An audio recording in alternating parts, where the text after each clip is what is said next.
Uma parte aqui do nosso estudo, irmãos, eu vou tratar aqui do item 3, acolhendo os desgarrados, e também do item 4, acolhendo os fracos e oprimidos.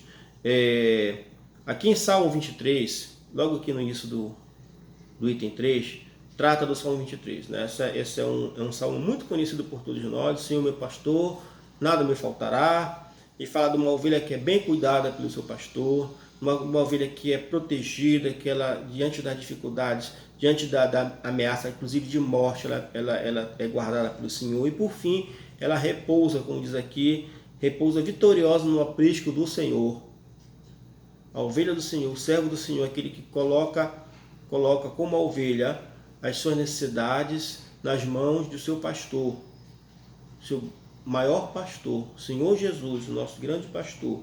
Então essa ovelha está protegida e cuidada pelo pastor supremo, né?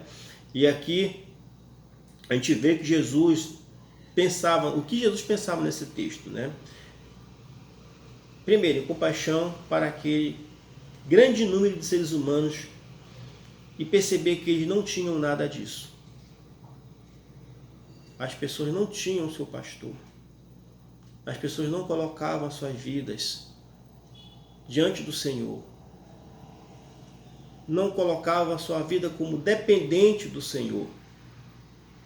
Viviam um dia após o outro e não sentiam necessidade de buscar o Senhor porque estavam em pecado. E o pecado nos encega, nos enceguece. O pecado nos afasta do Senhor. Dia por dia nós vivíamos, no caso que nós não conhecíamos a palavra da verdade, vivíamos com folhas ao vento. E o Senhor Jesus sabia da necessidade das pessoas em ter a sua mensagem transformadora, avivada nas suas vidas.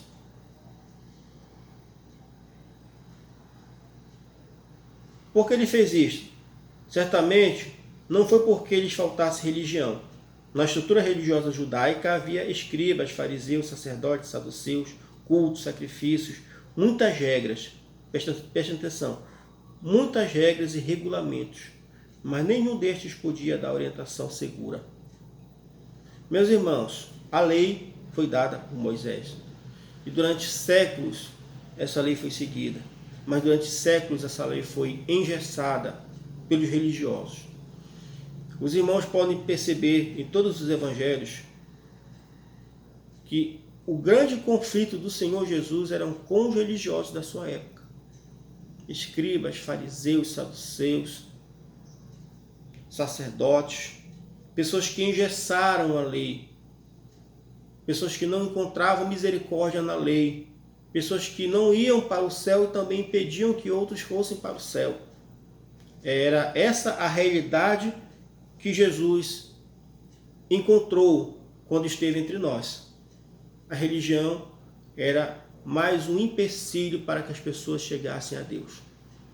Além da idolatria, além da incredulidade, a religião foi mais esse empecilho, porque ela era engessada, ela era fechada, ela não permitia que as pessoas usassem de caridade, ela não permitia que as pessoas tivessem uma visão, uma comunhão completa com o Senhor, porque primeiro tinha que passar pela mão dos sacerdotes para depois chegar a Deus. Mas o Senhor Jesus, ele percebeu, ele viu, ele sentiu que a religião em si, como ela estava sendo pregada, como ela estava sendo praticada, não era a prática ideal de adoração ao Senhor, porque Deus é Espírito, importa que ele seja adorado em Espírito e verdade. Né? E as práticas religiosas dos judeus já não correspondiam à adoração verdadeira ao Senhor. Não havia algo que fizesse com que as ovelhas saíssem da condição de desgarradas, como mencionei agora há pouco. Não havia quem apontasse um rumo para que deixassem de ser errantes. Ovelhas desgarradas e errantes precisam de um acolhimento. Ovelhas necessitadas de um pastor disposto a sacrificar-se por elas e capaz de garantir-lhes a vida. Você vai ver isso em João 10. O capítulo 10 de João fala do bom pastor. O pastor que se sacrifica pelas ovelhas. O pastor que conhece as ovelhas, suas ovelhas, as ovelhas que seguem seu pastor, que ele é colocado no aprisco, que ele entra pela porta do aprisco, e as ovelhas o conhecem, as ovelhas têm confiança nele. Esse é o pastor que deveria ser o sacerdote, que não era.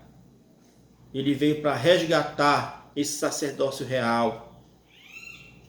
O Senhor Jesus, como bom pastor. O item 4, acolhendo os fracos oprimidos. Aqui no texto de João, capítulo 1, João capítulo 8, versículo de 1 a 11, fala daquele acontecimento da mulher adúltera. Interessante que esse fato ocorreu em algumas circunstâncias. O adultério, pela lei, tinha que ser morto o homem e a sua cúmplice. Mas aqui a gente só está vendo a mulher aparecendo. O homem sumiu. Ninguém fala do homem aqui, só aparece a mulher como adúltera. Foi levada diante de Jesus. Os irmãos sabem o resto da história. Ele fala assim: quem não tem pecado que atire a primeira pedra. Porque estavam tentando botar Jesus numa situação constrangedora. E uma curiosidade: todos foram embora. E a palavra de Deus diz aqui no versículo 9, na segunda parte do versículo 9, diz assim: todos foram embora, a começar pelos mais velhos. Por que os mais velhos? Porque os mais velhos tinham mais culpa, tinham mais consciência culpada. É por isso que eles foram embora primeiro, porque eles sabiam que o que Jesus falou para eles ali era definitivo. Ele não precisou usar uma vírgula da lei para defender aquela mulher ou para condená-la. Ele só apelou. Caiu. Desculpa, caiu. Jesus só apelou para a consciência das pessoas. No final só ficou a mulher e apenas o homem, não o acusador, mas o acolhedor, Jesus. Ele diz assim: foram todos embora? Foram todos embora, ele disse. Pois nem eu te acuso. Mas ele deu um ensinamento para aquela mulher naquele momento. Ele diz assim: vá, siga o caminho dela e não voltes a pecar. E desafiou aquela mulher a não pecar mais. Desafiou a não pecar mais. Para que ela buscasse o arrependimento dos seus pecados. É importante ressaltar isso aí. Buscar o arrependimento dos seus pecados, ser uma nova criatura a partir daquele momento, daquele ensinamento, com pouquíssimas palavras da parte dele. Qual foram? Os que tiverem isentos de pecados, que atirem a primeira pedra. Serve para nós também. Porque a palavra do Senhor manda a gente julgar conforme a reta justiça. Mas estamos preparados para julgar conforme a reta justiça? Isso é uma reflexão. Mas, antes de julgarmos, busquemos acolher o nosso próximo. Busquemos acolher aqueles que necessitam, não só de pão, não só de roupas, mas principalmente aqueles que adentram na nossa igreja e esperam que nós os recebamos com dedicação, com zelo, com alegria, e que eles se sintam em casa, como parte de uma grande família, a grande família de Cristo. Aqui a ninguém foi negado a salvação dada por Jesus. Nós somos esse instrumento. Mas antes de fazermos discípulos, primeiro temos que buscar saber quais são as necessidades daqueles que nos buscam, para depois tratar da evangelização.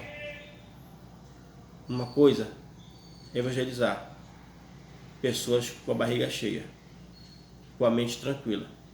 Outra coisa é tentarmos evangelizar pessoas perturbadas, pessoas famintas. Esse é um grande desafio para a igreja. A igreja de Jesus, a igreja de Cristo, ela precisa voltar ao caráter de entidade filantrópica, de entidade que acolhe, de entidade que ama, de entidade que busca os perdidos, para que eles conheçam a beleza do reino. Então é isso, irmãos. Essas são as reflexões desse estudo de hoje. Eu agradeço a atenção de todos. Eu estou falando agora de manhã, nós já estamos aqui em jejum ainda. Vamos parar depois das 2. E eu espero que todos tenham tido um jejum abençoado. E também que continuemos orando.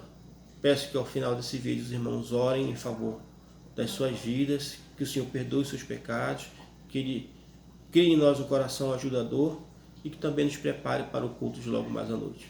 Fiquem todos com Deus e boa tarde.